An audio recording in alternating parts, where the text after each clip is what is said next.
Gran Duquesa con título de Alteza Imperial.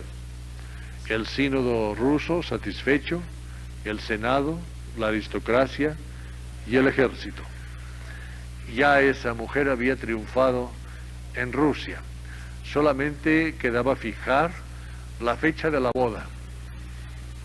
Pero antes de que ésta se efectuara, pues llevó a cabo una de sus primeras grandes venganzas de su vida.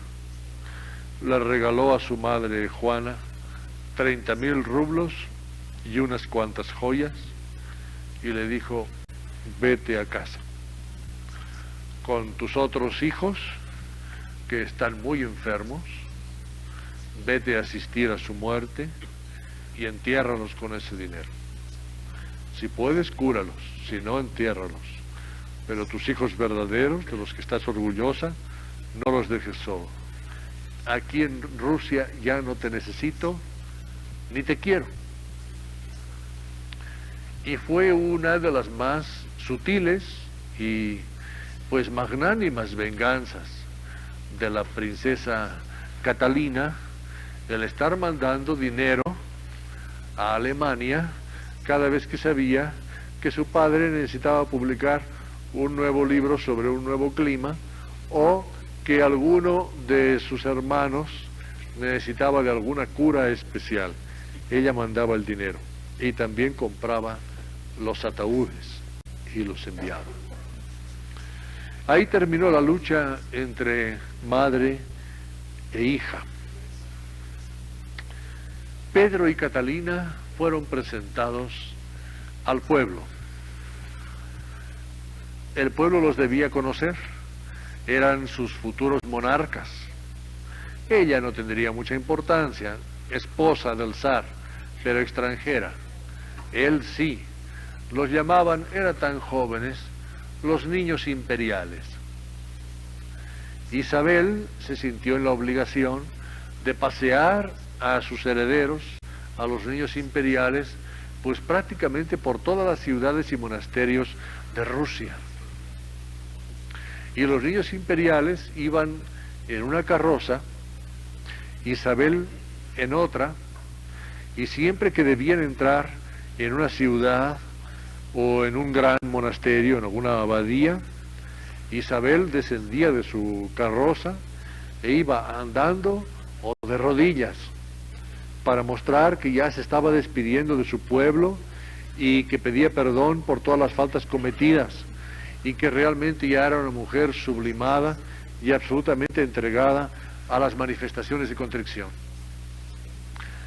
Y Catalina contemplaba aquel espectáculo desde una carroza atestada de muñecos, entre los cuales estaba su novio, pero desde aquella ventana de aquella carroza, durante innumerables meses, Catalina estuvo viendo al verdadero pueblo ruso, a aquel pueblo que no es el cortesano, sino el campesinado, sudoroso, maloliente, pero siempre bien dispuesto, como los perros que siempre esperan una caricia y nunca una agresión. Gentes mesiánicas que creían que se inauguraría una nueva época y que le pedían su bendición a la zarina Isabel porque la veían ya pues santificada ante sus ojos. Y ella escribió páginas importantes sobre el pueblo ruso. Lástima, ese será uno de los pocos errores que le reconozcamos como tales. Conoció a la Rusia de la corte y conoció a la Rusia del campo. Y cuando tuvo que gobernar a Rusia, desconocería el rostro de la clase media. Menospreciaría a los nobles y dedicaría todos sus cuidados a los desamparados. pero no tendría en cuenta que una gran parte del pueblo ruso pertenecía a la clase media y era la gran parte en el que un pueblo se representa más en cuanto a las manifestaciones de opinión y a las posibilidades de estabilidad de un gobierno. Vio a aquel pueblo y lo amó. Miseria, superstición, fatalismo. Y entre tanto, superada ya la almohada y superado el aprendizaje del idioma ruso, comenzó a leer clásicos, a Plutarco, a Cicerón, si ustedes quieren, mal escogidos, los que venían a sus manos, y también a Voltaire y a los primeros enciclopedistas franceses. Es curioso que esa princesa estará muy vinculada culturalmente con todo el liberalismo e incluso con la Revolución Francesa, que sin embargo rechazará para la Rusia, pero que tendrá en cuenta como experimento sociológico europeo. Y así, una de las mujeres más solitarias de Europa, pues abandonada por su novio y sin relaciones de amistad con nadie en aquel país, y solamente conociendo a Isabel, que ya estaba completamente, pues más allá de la realidad, se refugiaba en los libros y hacía compañía con los mejores intelectos de su tiempo y de los antecedentes. Las bodas que se celebraron al regreso fueron por una parte trágicas, porque Isabel les echó en cara que estuvieran esperando que ella se muriera para reinar. Ellos no habían dicho nada. Pedro no quería reinar. Experimentaba una flojera enorme, una pereza grandiosa para reinar, y más según el latido político de la gran Isabel. Y Catalina, como deseaba reinar, jamás lo había dicho. De manera que Isabel, ella sola, ya se había despedido de todo el pueblo ruso y ahora tenía que morirse. Y no se quería morir, y estaba bastante enojada con los niños imperiales.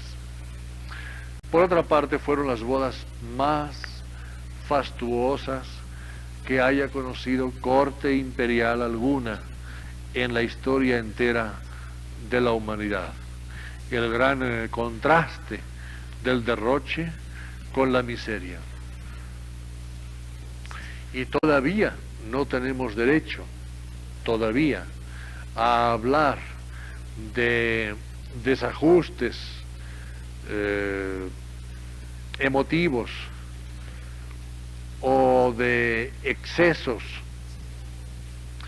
o de delitos sexuales de Catalina antes de considerar que transcurrió 9 años casada, permaneciendo virgen y jugando cada noche con los estúpidos muñecos de su esposo. A esa Catalina, a esa hay que empezar a estudiar, para la otra parte que es tan fácil para hablar de las fiestas y de los amantes y de los excesos. Porque Pedro no era tan inocente tampoco como eso, para que vean.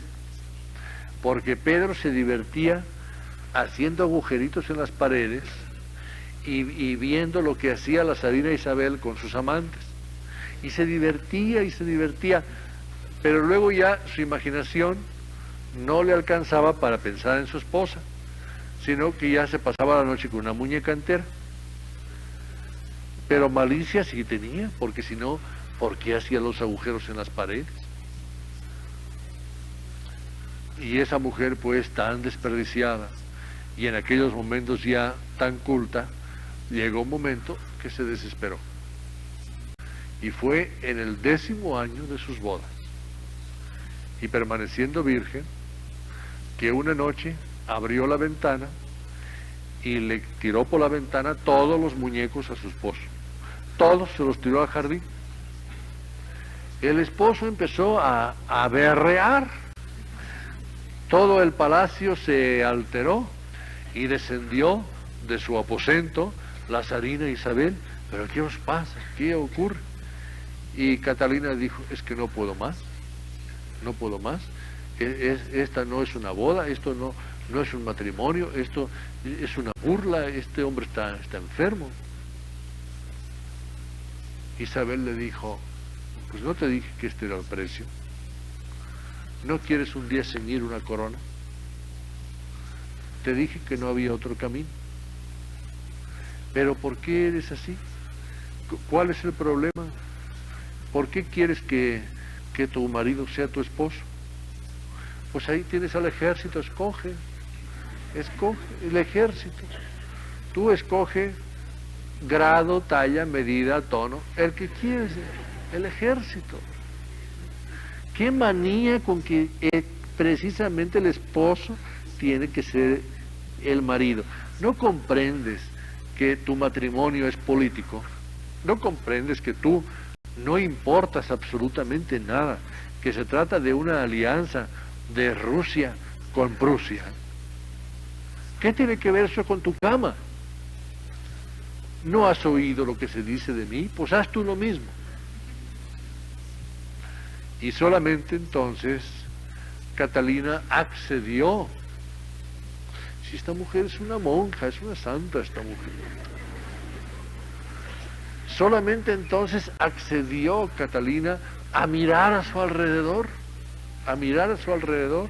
Ella tenía esperanza porque por Pedro amor no sintió, porque las fuentes del amor se las habían secado de niña, pero sí sentía ternura y simpatía y era buena amiga de Pedro. Y se sintió fracasada. Pero entonces, pues, aquella noche tiró los muñecos y abrió los ojos. Y miró a su alrededor, y a su alrededor estaba don Sergio Saltykov, listo para que Catalina mirara alrededor. Saltykov era joven, era apuesto, era robusto. Además, pues prácticamente pues estaba jugando la vida en aquella aventura. Naturalmente lo protegía la zarina, pero a Pedro podía no caerle muy bien. Y si Pedro no mandaba hacer un muñeco como Saltykov, Saltykov podía morir. Y Saltykov se ofreció a esa mujer, y esa mujer por primera vez conoció algo parecido al afecto.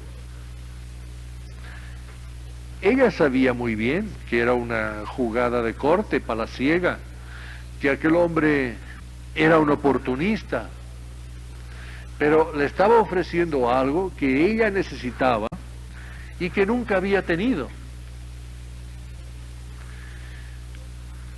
Resistir. No, para resistir tendría que ser una santa. Ella no era una santa, era una mujer sana, robusta y virgen, y deseaba hombre, y un hombre saltó y se le ofreció. Y fueron 2 embarazos malogrados que tuvo de Saltykov, y por fin les nació un niño al que pusieron por nombre Pablo. Naturalmente la comidilla de toda la corte, y pues no el desprecio, porque el pueblo no es que esté cansado de todo eso, sino que siempre ha visto lo mismo, siempre lo ha visto, ya no se sorprende de nada al pueblo, y tiene razón, ya lo ha visto todo, y sabe que se volverá a repetir todo. Pero sí era desde luego poco digno, era poco digno.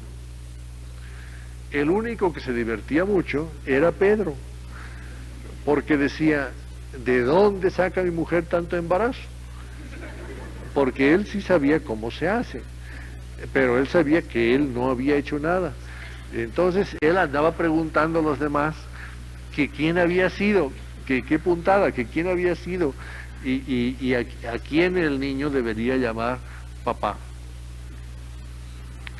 Pedro llegó incluso a comprender que su esposa y Saltykov pues como que se apreciaban porque pasaban muchas horas juntos y les arreglaba las entrevistas él mismo.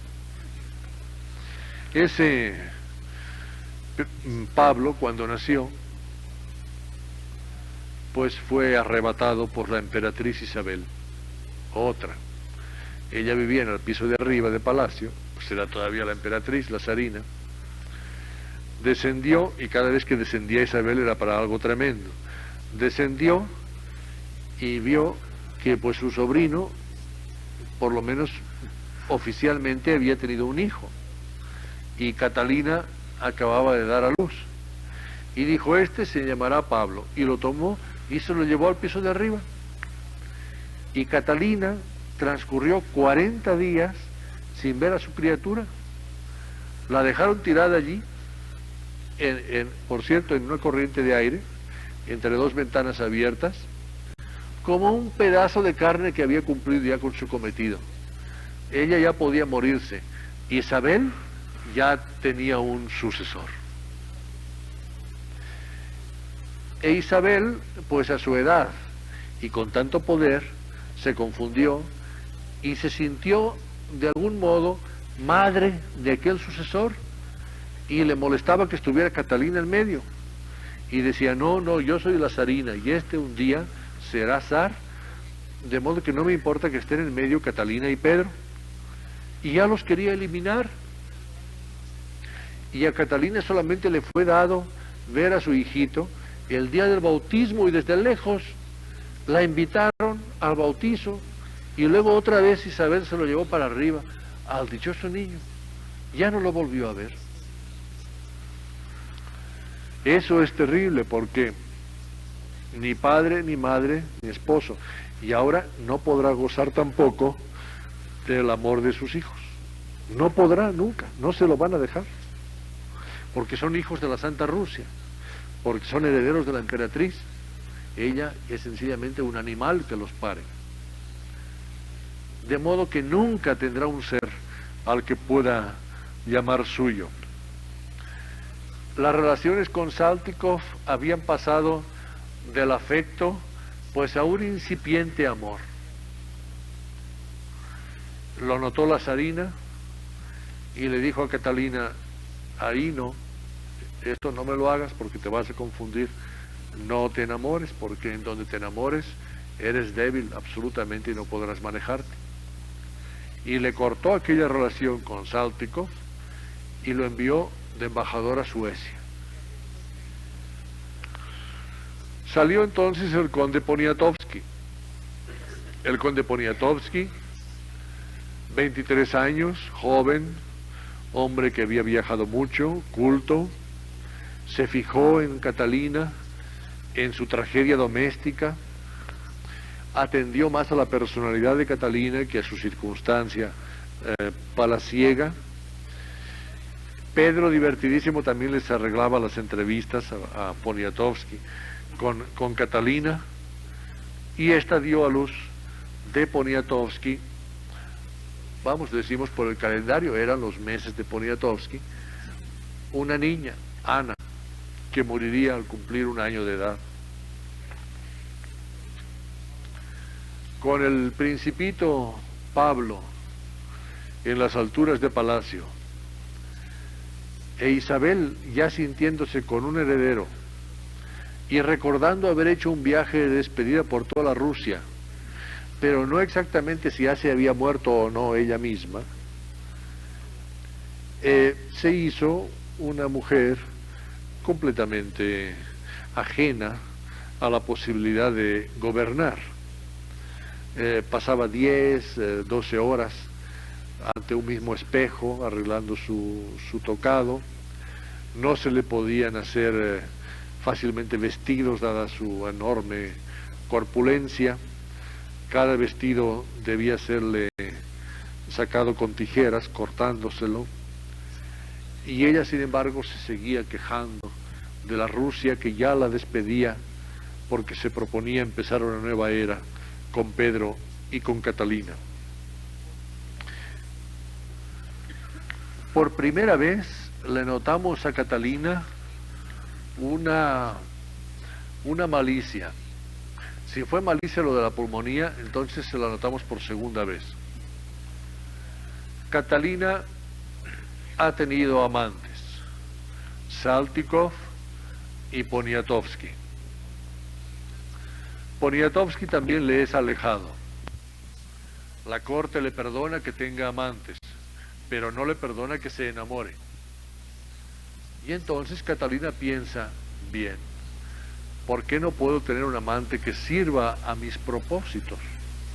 ¿Por qué yo he de ser pasto, carnaza de un amante? ¿Cuáles son mis propósitos? Llegar un día a mandar en este país. Entonces, ¿quién puede ser mi amante? Pues o un general o un arzobispo. Y como que era más fácil un general. Y fue distinguido Gregorio Orlov. Y fue un escándalo tal, el de las relaciones de Gregorio Orlov con la heredera, con la esposa del heredero de Rusia. Porque toda la gente decía, bueno, es el ejército. Ella por fin no escogió a un hombre, sino que escogió a una corporación, escogió al ejército. Y el ejército la sintió como amada. Y ello era muy importante para su siguiente jugada política. Pensamos que Orlov no la sedujo, sino que ella lo sedujo a él y lo utilizó. Y a estas alturas de la biografía nos atrevemos a decir, y qué bueno que una mujer tan utilizada ahora piense por fin ella en utilizar, según sus cánones, según sus normas y desde luego, pues, según sus escalas de valores. Pero así había sido ella tratada. Y por fin Isabel murió en 1761. Para hacer también más espectacular su muerte, murió el día de Navidad, ya para que todo el mundo estuviera de fiesta y pudiera ir a la iglesia. Y el pueblo estuvo pues desfilando durante 6 semanas ante el cadáver de la zarina. Eran necesarias 6 semanas y estaban prescritas como mínimo, a fin de que aun los habitantes de los lugares más distantes de aquel inmenso reinado pudieran acudir a certificar la muerte de la monarca y por lo tanto la legitimidad de su sucesión inmediata. Debían llegar también los dignatarios de todos los estados confederados rusos, gentes pues que colindaban con el extremo oriente. Naturalmente que no conociendo ellos tratamientos de embalsamamiento muy elaborados, pues a la segunda semana el cuerpo de Isabel hedía y su corrupción era evidente. Ya la gente no se acercaba para contemplar el cadáver, sino que sencillamente desfilaba ante el féretro a una prudente distancia. Sin embargo, durante esas 6 semanas, Catalina se mantuvo arrodillada junto al féretro, mirando el cadáver de Isabel. Era otra necesidad. Sí había hecho lo de la pulmonía, sí había hecho lo del ejército. Ahora no era su gran ocasión. Ante aquel cadáver desfilaba toda Rusia, pues toda Rusia la vería ella. Y toda Rusia quedaría con la idea de que murió una zarina, pero a su lado ya estaba la siguiente. De que había muerto la matushka, la madrecita, pero que quedaba la otra, y que seguía la vida en Rusia, y que el gobierno no se interrumpía. Pedro no podía comprender eso. Pedro sencillamente bebía, se entregaba a toda clase de excesos, debía estar presente en algunas horas durante los oficios fúnebres donde estaba expuesto el cadáver, pero había dispuesto que junto a la iglesia pues pusieran, le instalaran un circo para que se divirtiera entre ceremonia y ceremonia, y toda la gente movía la cabeza cuando veía a Pedro y asentía cuando veía a Catalina arrodillada. Es quizá en aquel momento, como hacían antiguos monarcas en tiempos primitivos, como Catalina aspira el espíritu, que es soplo, de la zarina difunta, y cómo se transmite a ella el sentimiento de poder, aquella gracia que hace posible que alguien esté al frente de todos los demás, ya sea por presión, ya sea por violencia, ya sea por aclamación, pero que durante un tiempo permanezca en ese lugar. Todo el mundo decía, ¿ves? Aquella que está arrodillada, aquella es la zarina. Pues no, que la zarina ha muerto, no, esa es otra, la que ha muerto es otra. La que está arrodillada es nuestra Matushka, es la madrecita. Faltaba, sin embargo, la consagración. Pedro debía ser consagrado zar. Se sintió incómodo al ver que el pueblo demostraba tanta simpatía por su esposa. Sintió celos y la amenazó. Te voy a encerrar en un convento, eres demasiado popular, demagógica, o te mandaré ejecutar. Catalina oyó esto y se propuso hacérselo repetir en público. De momento guardó aquellas palabras en su corazón. Consultó con Gregorio Orlov. Juntaron a unos cuantos generales más y exasperaron de nuevo a Pedro. Le decían los militares, esta mujer es toda una reina, quizá te eclipse un día. Tú junto a ella parecerás como el sobrino que eras ante Isabel. Y entonces él se indignó de nuevo, dijo que la iba a matar ante testigos militares. Eso bastó. Gregorio Orlov se llevó a Catalina y a su hijito Pablo al templo de Nuestra Señora de Kazán, el templo antiguo de las grandes coronaciones. Y allí, por simple aclamación del ejército, fue elegida madre de Rusia.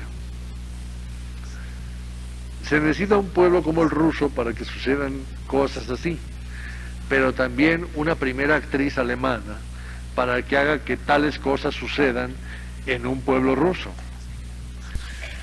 Porque ella se presentó ante el ejército y nunca había visto a tantas decenas de miles, y estaban preparados todos alrededor de la iglesia de Nuestra Señora de Kazán, y ella simplemente gritó, mi esposo me amenazó de muerte, quiere ejecutarme a mí y a mi hijo, y yo acudo a vuestra protección.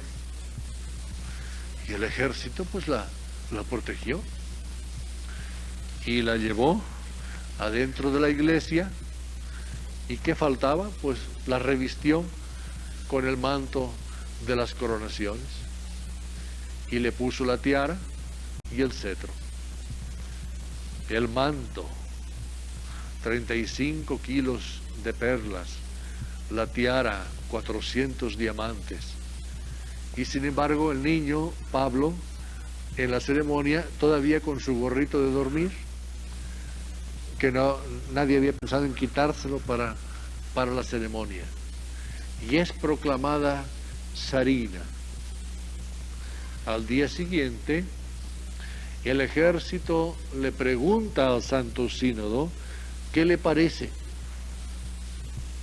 Y miren, cuando todo el ejército es el que pregunta, es mejor decir sí, decir, ¿cómo no? Sí, aunque sea de momento. Y luego el Santo Sínodo, pues le mandó a Catalina, que fue llamada pues segunda, por la viuda que había sido de Pedro Grande primera, el cetro personal de Pedro el Grande, que se custodiaba eclesiásticamente, y un manto propio también que él había usado. Y el Senado, pues esos senados de esas autocracias son cuerpos consultivos, bien intencionados, integrados por gentes que quieren conservarse en sus lugares y que nunca ofrecen grandes dificultades. Me refiero a tiempos pasados y lugares muy remotos. Entonces, fue ratificada como emperatriz. Solamente sobraban dos personas, Pedro y la persona más trágica de todos aquellos 24 años, el verdadero heredero de Pedro el Grande, Iván, el hijo de la hija mayor, que por ser el verdadero heredero, sus 24 años los había pasado en la cárcel, bajo los sucesivos monarcas, todos familiares suyos, todos con menos derechos que él. Y esa fue una decisión del ejército, ejecutar a Iván, para que ya nadie discutiera la superioridad de Catalina, porque Catalina era una emperatriz que sería dúctil al ejército, sobre todo a través de Gregorio Orlov. Y se mató a aquel hombre por quien surgió la primera leyenda de la máscara de hierro, no la francesa, sino la primera leyenda. Se le atravesó de 8 estocadas a Iván y se mató también a Pedro, porque pues no encajaba en ningún lugar de la monarquía un príncipe que sí le había tocado ser el heredero, pero que no habría manejado ni tan siquiera uno de los múltiples asuntos del gobierno con el mínimo acierto. Diríamos que Pedro fue ejecutado por inútil, por sobrante, sobraba. Pero tal como los relatos nos van dando la hilación de los sucesos, vemos que son decisiones del ejército, no son órdenes de Catalina, no lo son. Pero el ejército se puso quirúrgico y acabó con esos dos. El primero nos inspira un tremendo respeto y sigue esperando todavía a un gran literato, a un gran dramaturgo que enaltezca su tremenda historia. Y el segundo nos provoca ternura porque fue eliminado pues por eutanasia, porque no tenía por qué pervivir y siempre se habría polarizado un foco de oposición a su alrededor y realmente molestaría. Que ella estuvo de acuerdo con esos hechos cuando se enteró de ellos después, pues quizá como amiga sufrió por la ejecución del que no había sabido ser su marido. Quizá sí sufrió como amiga, como compañera de él. Y quizá también como mujer culta y como humanista sensible, pensó en la trágica suerte de Iván. Pero las personas tenemos moral, la historia no tiene moral. Los hechos se suceden sin ningún condicionamiento ético, pues como las tempestades y los cataclismos y las inundaciones. No son ni buenas ni malas, sencillamente son, y luego resulta que hacen mucho daño. Y otros acontecimientos meteorológicos son, y resulta que hacen mucho bien. y una inundación hace bien en una parte y provoca catástrofes en la otra. Y esos acontecimientos sucedieron así, y eso hizo bien a Catalina. E inauguró un reinado cual Rusia no lo había conocido jamás, ni lo ha conocido tampoco después. Un reinado mejor, más fructífero que el del mismo Pedro el Grande. Porque Pedro el Grande sobre todo proyectó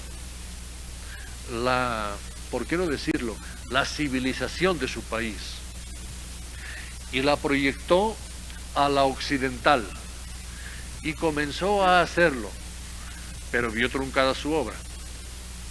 Mientras que Catalina pudo recoger aquella herencia político-cultural y llevarla adelante. Y como una gran actriz a la que por fin se le da el papel que ha deseado durante toda su vida, desplegó una tal personalidad de soberana que hizo olvidar a todo el mundo que era una intrusa, que era una extranjera.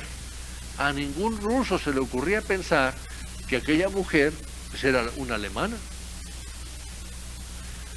Porque como hablaba y lo que decía, como se manifestaba, pues era no ya del tiempo, sino ancestralmente ruso. Y fue una de los grandes estadistas de la época moderna.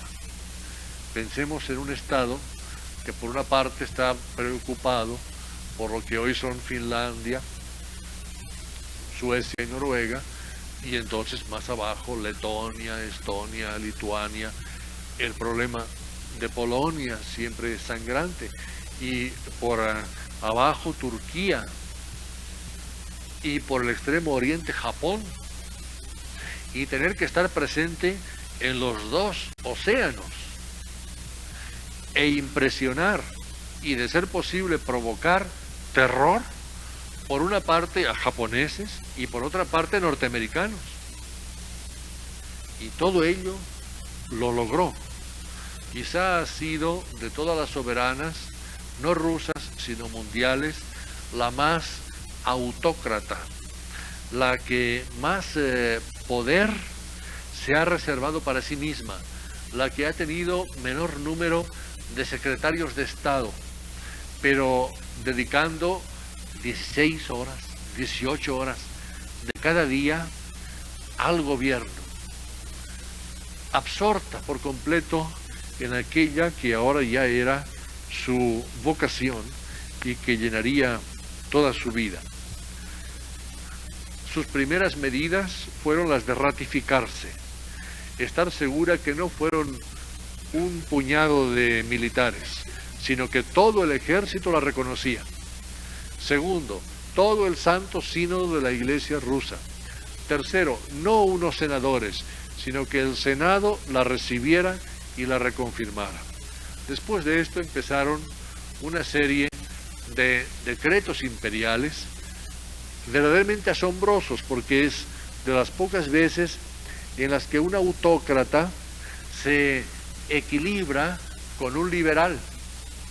Ella, tan adicta a las ideas de la Revolución Francesa, pero no partidaria de sus métodos, las inculca a sus colaboradores y las infunde en su reinado. Dice en sus memorias: es un gran experimento el de los franceses.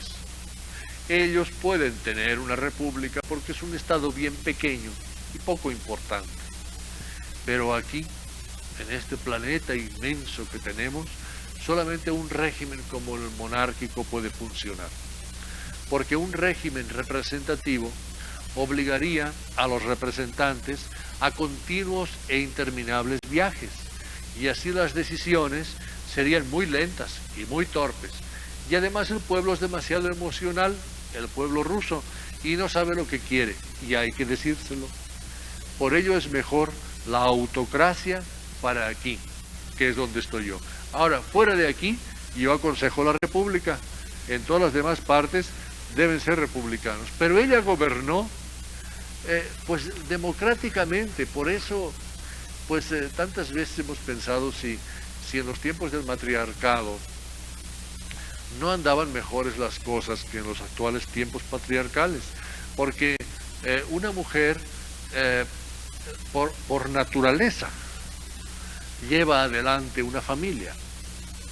Una mujer, por naturaleza, logra de sus hijos una obediencia amorosa. Una mujer, por naturaleza, les infunde sus ideas y sus sentimientos y se lo aceptan sencillamente porque es la madre. Una mujer, por naturaleza, gobierna a un grupo sin ejercer demasiada presión. El padre tiene que imponerse. La madre sencillamente lo es, no tiene que imponerse. Nadie le desconoce su lugar a la madre. Al padre sí, porque es un problema de autoridad mezclado con el problema del amor y además el del conocimiento que no siempre tiene. A la madre no se le pide más que eso, que los haya parido, y eso ya garantiza que va a hacer todo lo que pueda por ellos y que ella primero se morirá de hambre antes de que se le muera una de sus criaturas. Por eso la mujer es por naturaleza gobernante, y en los tiempos matriarcales las reinas llevaban adelante a sus pueblos más fácilmente, más armoniosamente que luego en tiempos patriarcales los reyes o cualquiera otras autoridades varoniles que deben apelar a la compulsión porque no pueden ejercer el mecanismo del amor, sino el de las presiones, y por lo tanto halagar intereses, instintos, etc. Sin embargo, ella fue como matriarca, pues tan zarina como presidenta y como madre. Es quizá el mejor nombre, Matushka, madrecita. Ya está dicho todo, nadie le discute a la madre la autoridad, ni se lo discutieron a ella. Suprimió los monopolios, liberó las aduanas, pensó que ella no podía reinar en un lugar donde había gente que no tenía pan que comer, y pensó cómo se podía hacer para abaratar el precio del pan, y se le ocurrió prohibir las exportaciones de trigo. Automáticamente bajó el precio del pan porque sobró trigo en Rusia. Se apoderó de gran parte de Ucrania, que sigue siendo hoy granero de Europa, y expropió los bienes de la iglesia, pero a cambio de la asignación de un salario para cada eclesiástico y cada monje. Así sí. Así sí. Es decir, dijo, esto es del Estado, a cambio del cual el Estado se compromete a que sobrevivan como directores morales de la comunidad, como gentes, pilotos de los distintos pueblos. Y además las iglesias serán mejor preservadas de lo que lo eran antes, las ruinas de los grandes monasterios y de los grandes palacios. Y hasta nuestros días, así se hace en Rusia. Así se hace en Rusia. Y bajo el actual régimen, desde el patriarca de Moscú hasta el último de los popes, reciben su salario del Estado,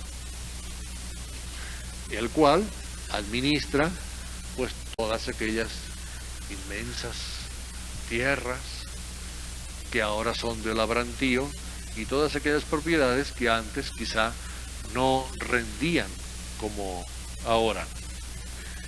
Instituyó también obligatoriamente seminarios para el clero. La Iglesia Ortodoxa no tiene seminarios. ¿Por qué? Pues porque los jóvenes que están estudiando para sacerdotes no pueden estar internos porque están prometidos y se van a casar con su novia. Entonces la teología no se puede estudiar en un lugar cerrado. Debe haber facultad de teología a la cual asistan como los estudiantes de cualquier otra carrera, siguen los estudios, adelantan en su noviazgo, se gradúan, se les da el diploma, se casan y luego se les ordena sacerdotes. Pero eso también provocaba que muchos llegaran sin un gran espíritu religioso, porque les faltaba el ámbito necesario que da un lugar de vida en común, un lugar monástico. Y ella instituyó seminarios para todos los sacerdotes. Llenó a Rusia de escuelas. He ahí una revolución. He ahí una revolución. Llenar su país de escuelas. Era un país que estaba lleno de iglesias. No faltaban ni sobraban, pero había muchas iglesias. Pero sí faltaban escuelas. Ella puso escuelas en todas partes, hospitales, bibliotecas, museos. Inundó de libros a toda Rusia. De tal modo que en un país en el que cuando ella fue, pues en la misma corte moscovita, bueno, la corte de San Petersburgo, la mitad de las gentes no sabían leer ni escribir. Y unas 3/4 partes no sabían, pues, más que algunos datos de la historia de Rusia y algunos de la historia del cristianismo. Y ella hizo una verdadera revolución cultural. Ella ha sido la única jefe de Estado que escribía personalmente y manuscritas cartas a todos los jefes de Estado, sin permitir que hubiera sujetos intermedios, ministro de Relaciones, diplomáticos, nada. Ella recibía y leía directamente las cartas a todos los reyes. Tenía el control personal de toda la máquina gubernamental. Fundó, he ahí una medida democrática, el Consejo del Reino, y también convocó una asamblea general para conocer lo que pensaba realmente el pueblo. Y publicó un libro que ella misma redactó, que se llamó el Nakaz, y que habla de los derechos civiles, para que unas gentes no se dejen oprimir por otras, por lo menos allí donde ella gobierna, y pone ejemplos que el campesino comprende. Ella dice: vosotros sabéis que yo soy amiga de Gregorio Orlov y que gracias al ejército os gobierno. Además, sabéis que he premiado a Orlov y que lo he hecho conde. Sin embargo, debéis saber también que no le apruebo todo lo que él hace. ¿Sabéis cuánto cuesta su vajilla? Cuesta 35,000 campesinos. Así se pagaba, lo que valen hombres, como si se contara ganado. Y ella decía: esto no quiero que ocurra en mi país. Tampoco quiero que ocurra en mi país lo que veo en Palacio, que hay un hombre cuyo único fin en la vida es abrir una puerta cuando yo paso. Ni tan siquiera la cierra. Eso ya sería una novedad extraordinaria que incluso se le castigaría. Hay otro atrás para cerrarla. Y este hombre, si tiene 62 años, se ha pasado 50 años sencillamente abriendo esa puerta cuando pasa. No puede ser que lo que una persona hace sea tan poco importante. Qué desperdicio de ser humano. No puede ser que haya un anuncio en el periódico que diga: vendo 2 carrozas y una peluca y una criada en buen estado. No puede ser la dignidad humana. Este Nakaz, ella lo envió a Francia cuando le echaban en cara de por qué ella, siendo amiga corresponsal de Voltaire, de Diderot, por qué no ponía en práctica una república. Ella les envió el Nakaz y les dijo: publíquenlo en Francia. Pues no lo publicaron. Era demasiado atrevido, el de los derechos humanos. Se vende un peluquero una muchacha de buena conducta y 2 carrozas usadas. No puede ser.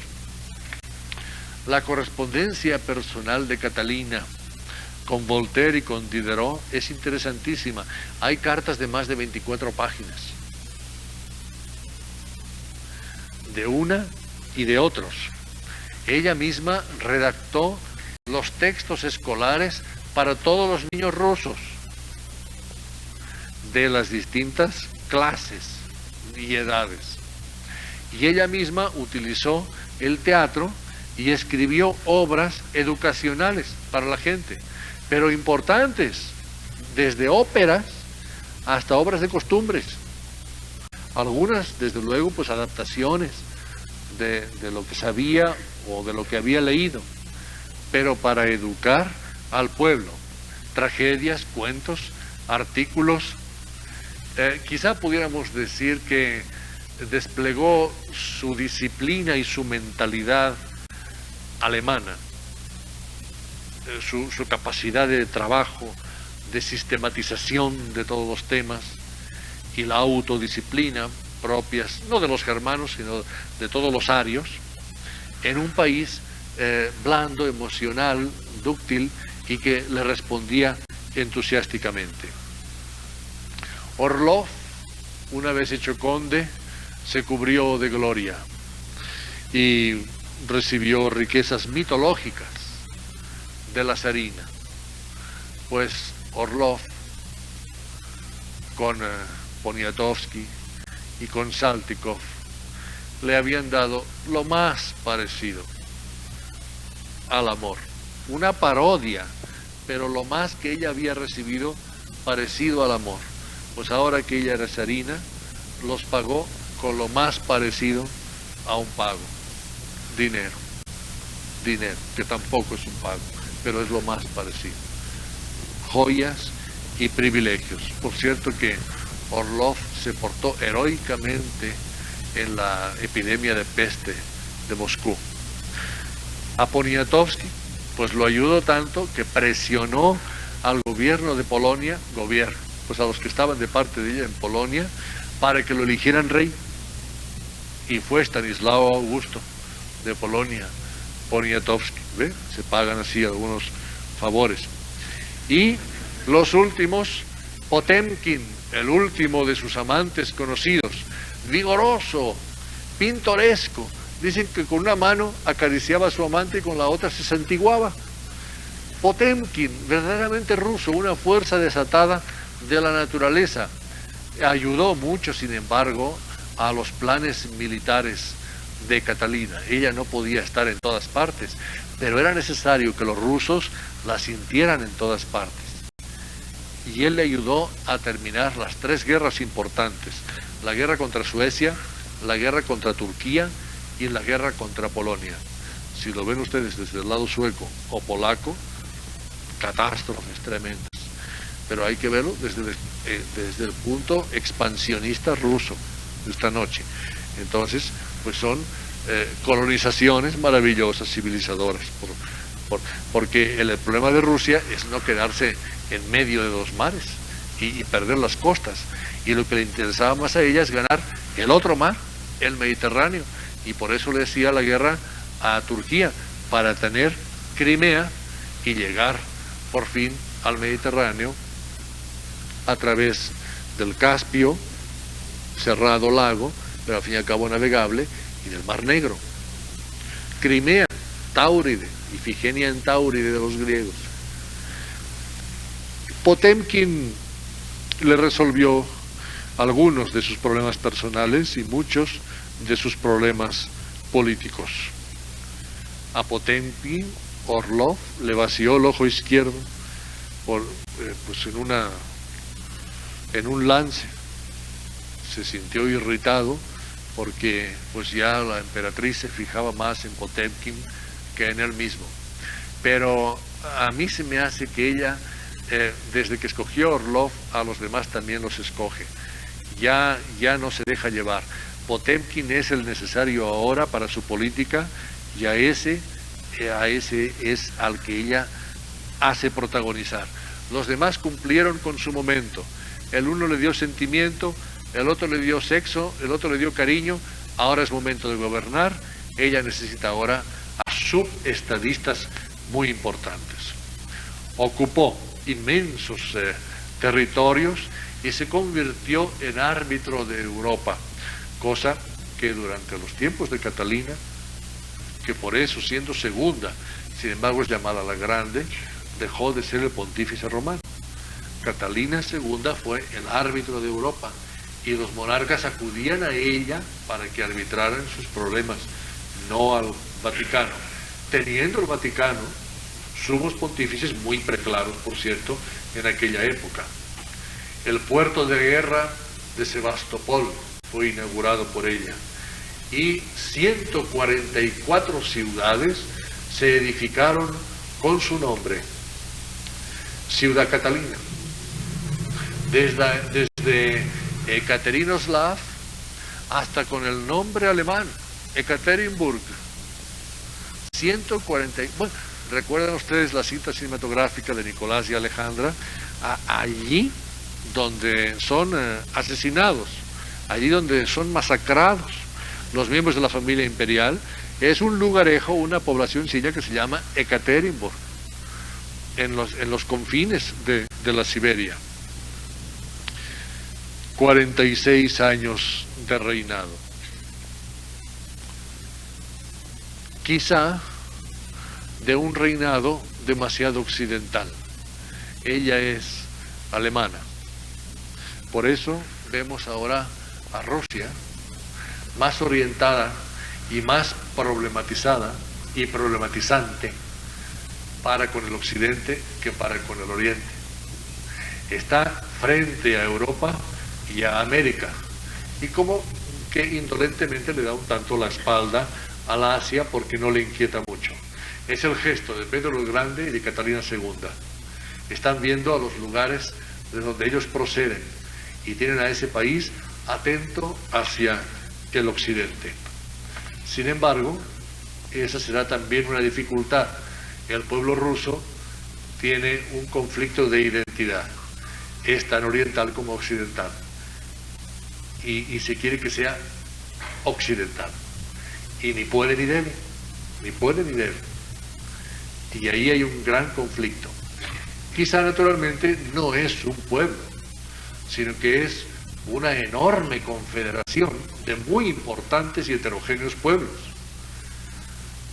Qué inteligente eso de considerarlo como una federación de repúblicas, porque sí son razas distintas. Como no nos interesa la política, sino el humanismo, por eso nos hemos preocupado más esta noche de evocar la ascensión al poder de Catalina II y menos o nada de considerar sus consecuciones como estadista. Esas consecuciones están en todas las buenas enciclopedias y en los tratados de historia, con algunas frases infamantes respecto a sus derroches, a sus amoríos y a sus excesos. A estas frases quise responder esta noche, no a otra cosa. Todo lo que le debíamos, ella cuando pudo, se lo compró. Y Dios sabe, y ella, y nosotros, que lo que compró no pudo satisfacerla por lo que no tuvo. De tal manera que le salimos debiendo, porque no pudo comprar amor de padre ni madre, ni de esposo verdadero, ni de hijos de los que no pudo criar. Por eso quizá permaneció tan solitaria y recurrió a la única solución: ser muy grande, ser muy importante. Pero ya es curioso que haya logrado ser tan grande y tan importante y ser llamada Catalina la Grande de Rusia, una mujer que ni se llamaba Catalina ni era rusa. Muchas gracias. gracias. Muchas gracias por esta noche, muchas gracias a todos.